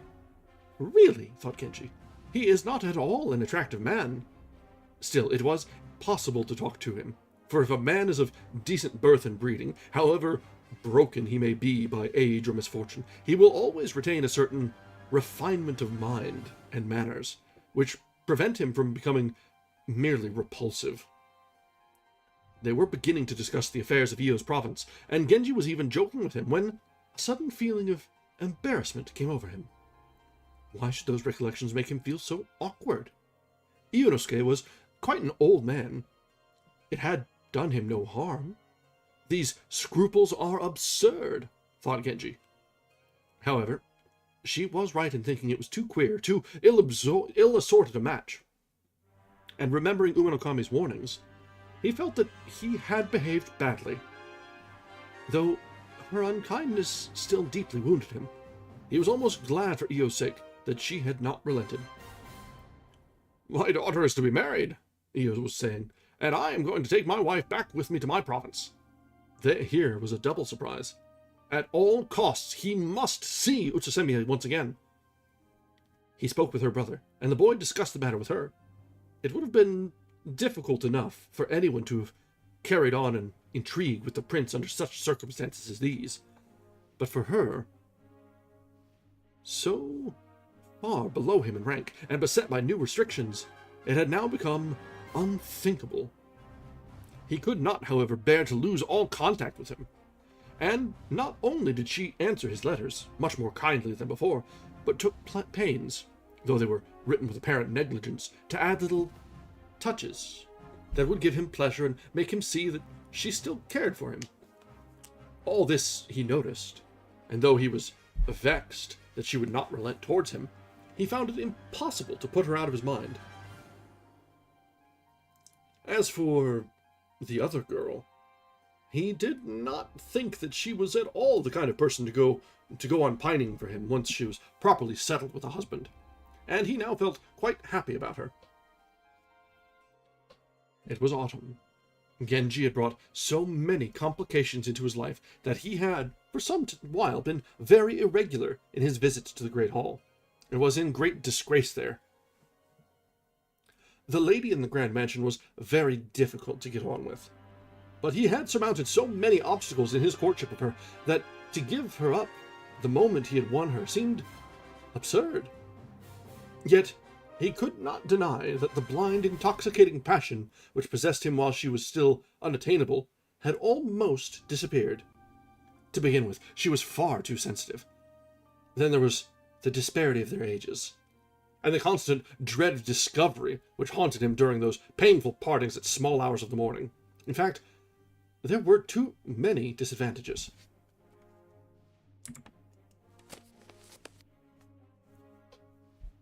It was a morning when mist lay heavy over the garden.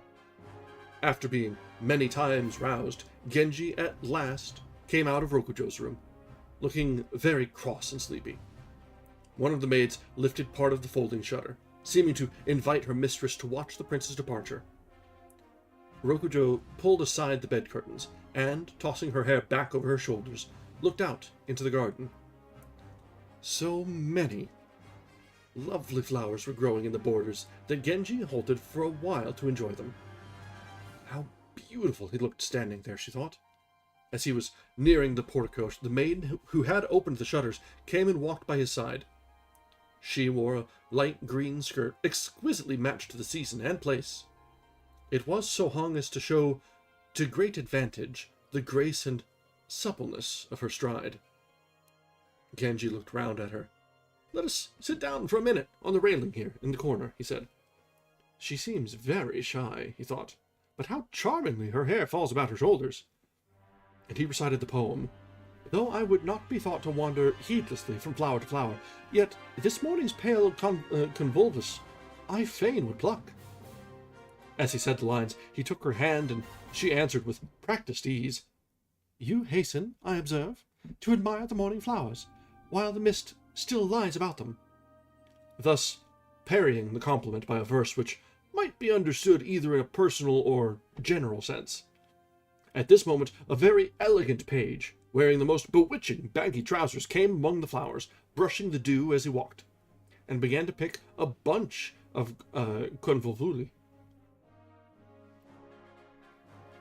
Genji longed to paint the scene. No one could see him without pleasure. He was like the flowering tree, under whose shade even the rude mountain peasant delights to rest. And so great was the fascination he exercised that those who knew him longed to offer him whatever was dearest to them. One who had a favorite daughter would ask for nothing better than to make her Genji's handmaiden. Another, who had an exquisite sister, was ready for her to serve in his household, though it were the most menial tasks. Still less could these ladies, who on such occasions as this were privileged to converse with him and stare at him as much as they pleased, and were moreover young people of much sensibility, how could they fail to delight in his company and note with much uneasiness that his visits were becoming far less frequent than before? But where have I got to? Ah, yes, Koremitsu had patiently continued the inquiry with which Genji entrusted him. "Who the mistress is," he said, "I have not been able to discover, and for the most part she is at great pains not to show herself. But more than once, in the general confusion, when there was the sound of a carriage coming along past that great row of tenement houses, and all the maidservants were peering out into the road, the young lady, whom I supposed to be the mistress of the house, slipped out along with them. I could not see her clearly, but she seemed to be very pretty. One day, seeing a carriage with outriders coming towards the house, one of the maids rushed off, calling out, 'Ukon, Ukon, come quickly and look! The captain's carriage is coming this way!' At once, a pleasant-faced lady, no longer young, came bustling out. 'Quietly, quietly,' she said, holding up a warning finger. 'How do you know it is the captain? I shall have to go and look.' And she slipped out. A sort of rough drawbridge leads from the garden into the lane. In her excitement, the good lady caught her skirt in it, and falling flat on her face, almost tumbled into the ditch. 'A bad piece of work His Holiness Katsuragi made here,' she grumbled, but her curiosity did not seem to be at all damped when she stared harder than ever at the approaching carriage. The visitor was dressed in a plain, wide cloak. He had attendants with him, whose names the excited servant girls called out as one after the other they came near enough to be recognized. And the odd thing is that the names were certainly those of Tono Chujo's grooms and pages. "I must see that carriage for myself," said Genji. What if this should be the very lady whom Chujo, at the time of that rainy night's conversation, despaired of rediscovering? Koremitsu, noting that Genji was listening with particular attention, continued, "I must tell you that I too have reason to be interested in this house, and while making inquiries on my own account, I discovered that the young lady always addresses the other girls in the house as though they were her equals. But when pretending to be taken in by this comedy, I began visiting there. I noticed that the older ladies played their part very well. The young girls would every now and then curtsy or slip in a 'my lady' without thinking, whereupon the others would hasten to cover up the mistake as best they might, saying anything they could think of to make it appear that there was no mistress among them." And Koremitsu laughed as he recollected it. "Next time I come to visit your mother," said Genji, "you must let me have a chance of peeping at them." He pictured to himself the queer, tumbled-down house. She was only living there for the time being, but all the same, she must surely belong to that bottom class which they had dismissed as having no possible bearing on the discussion. How amusing it would be to show that they were wrong, and that, after all, something of interest might be discovered in such a place. Koremitsu, anxious to carry out his master's every wish and intent, also on his own intrigue, contrived at last by a series of ingenious stratagems to effect a secret meeting between Genji and the mysterious lady. The details of the plan by which he brought this about would make a tedious story, and as is my rule in such cases, I have thought it better to omit them. Thank you, author. Thank you for sparing us the tedium, I guess. It's a very interesting way to address the audience there. Genji never asked her by what name he was to call her, nor did he reveal his own identity. He came very poorly dressed and, what was most unusual for him, on foot. But Koremitsu regarded this as too great a tribute to so unimportant a lady, and so insisted upon Genji riding his horse, while he walked by his side. In doing so, he sacrificed his own feelings, for he too had reasons for wishing to create a good impression in the house, and he knew that by arriving in this rather undignified way, he would sink in the estimation of the inhabitants. Fortunately, his discomfiture was almost unwitnessed, for Genji took with him only the one attendant who had on the first occasion plucked the flowers, a boy whom no one was likely to recognize, and lest suspicion should be aroused, he did not even take advantage of his presence in the neighborhood to call at his foster nurse's house. The lady was very much mystified by all these precautions, and made great efforts to discover something more about him. She even sent someone after him to see where he went to when he left her at daybreak. But he succeeded in throwing his pursuer off the scent, and she was no wiser than before.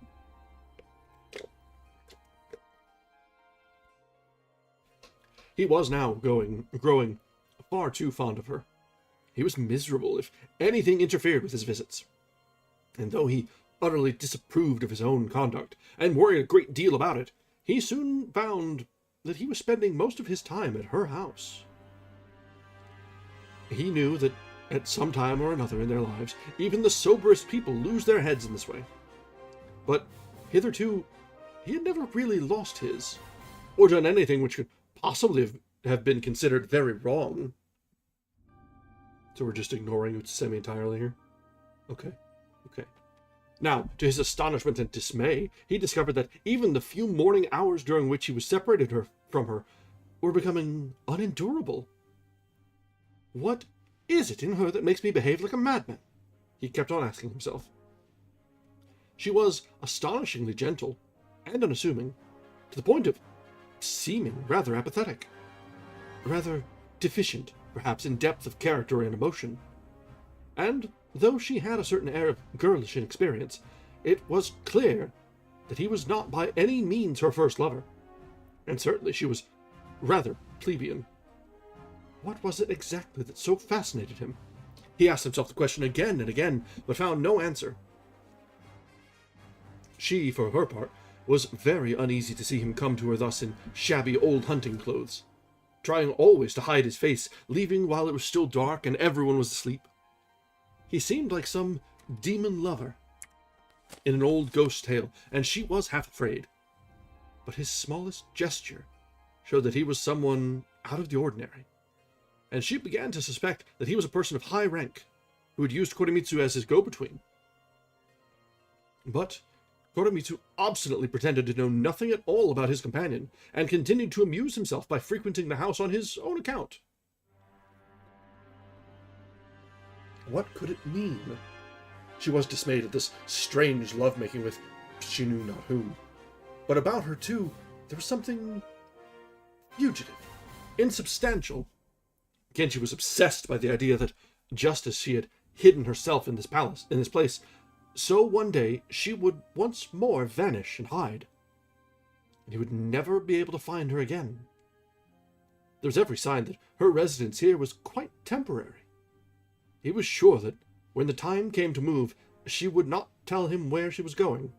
Of course, her running away would be proof that she was not worth bothering about any more, and he thought, thankful for the pleasure they had had together, simply to leave the matter at that. But he knew that this was the last thing he would be likely to do.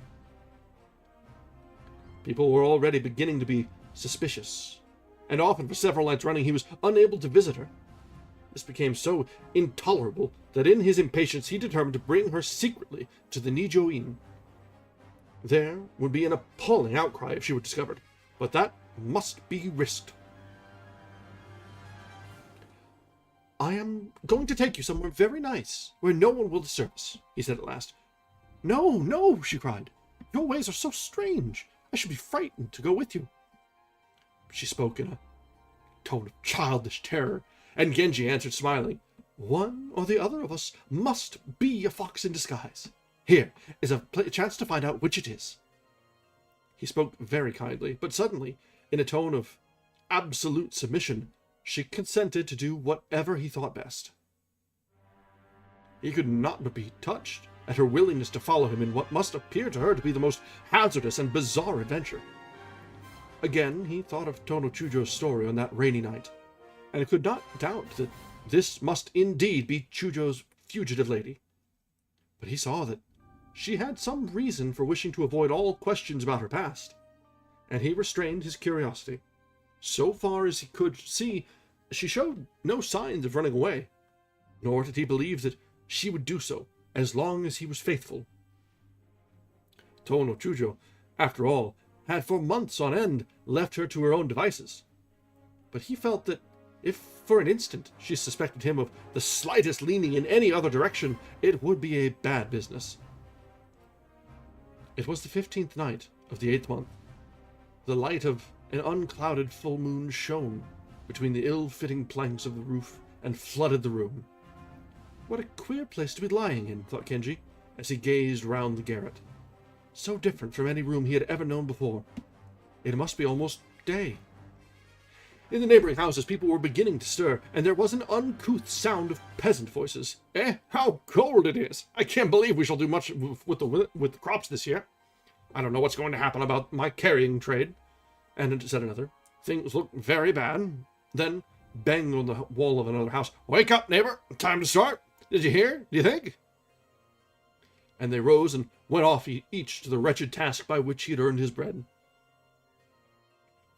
All this clatter and bustle going on so near made the lady very uncomfortable.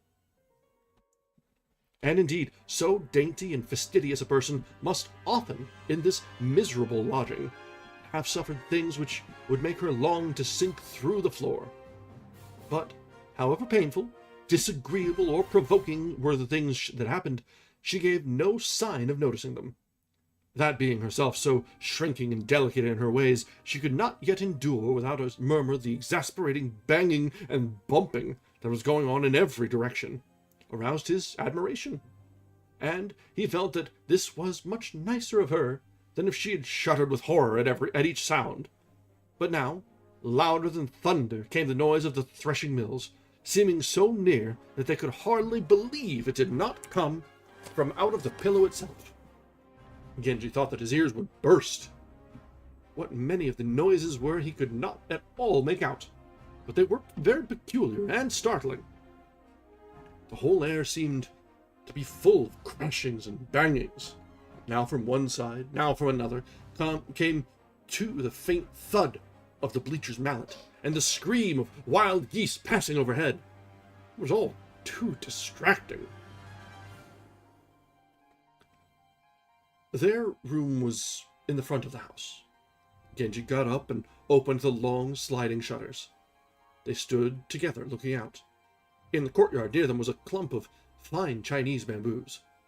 Dew lay thick on the borders, glittering here no less brightly than in the great gardens to which Genji was better accustomed. There was a confused buzzing of insects. Crickets were chirping in the wall. He had often listened to them, but always at a distance. Now, singing so close to him, they made a music which was unfamiliar, and indeed seemed far lovelier than that with which he was acquainted. But then, everything in this place where one thing was so much to his liking seemed, despite all drawbacks, to take on a new tinge of interest and beauty. She was wearing a white bodice with a soft gray cloak over it. It was a poor dress, but she looked charming and almost distinguished.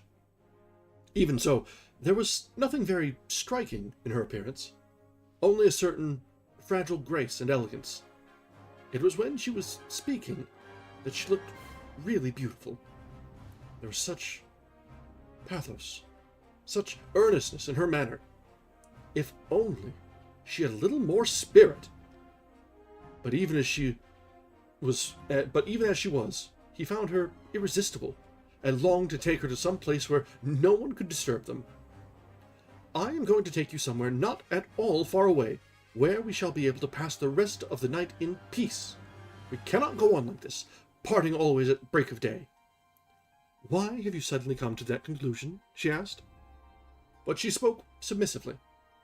He vowed to her that she should be his love in this, and in all future lives, and she answered so passionately that she seemed utterly transformed from the listless creature he had known, and it was hard to believe that such vows were no novelty to her. Alright, let's go ahead. We'll make a break here, as Genji is in the midst of slumming it, and we'll call that a stopping point for tonight. So we've seen a few different sides of things so far. Genji in his pest phase as he was pursuing Utsusemi. And then in this case where it's a little bit more codependent. It's an interesting relationship that he's got going on now with this new woman, where he's coming in under disguise and not letting her know who he is, where he's come from, but in general they are having a very, I guess, otherwise healthy relationship.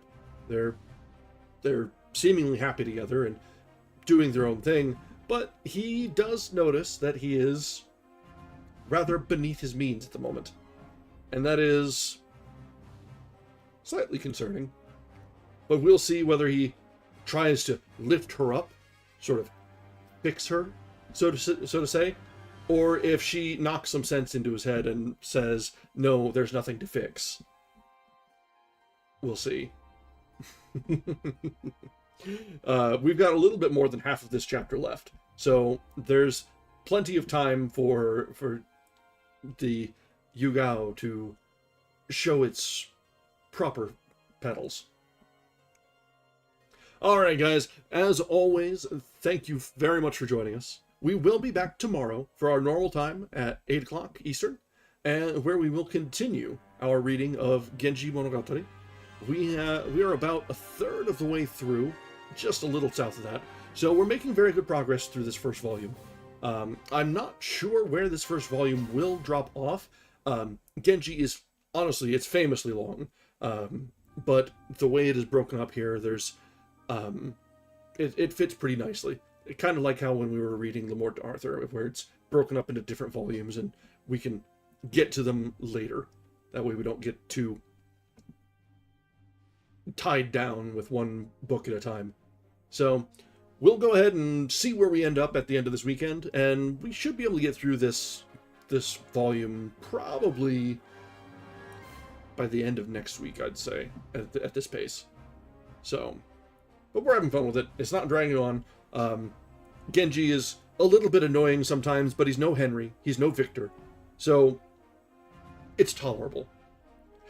The fact that this was all written by a female author is interesting in and of itself, because she's not really very generous toward her female characters. And Genji is sort of played up as a bit of a Prince Charming, all while being kind of a dick. So, it's an interesting viewpoint given. We'll see, though. Alright, guys, as always, thank you very much for joining us. We will be back tomorrow. And until then, I wish you a wonderful night. And we will be back next time. Good night.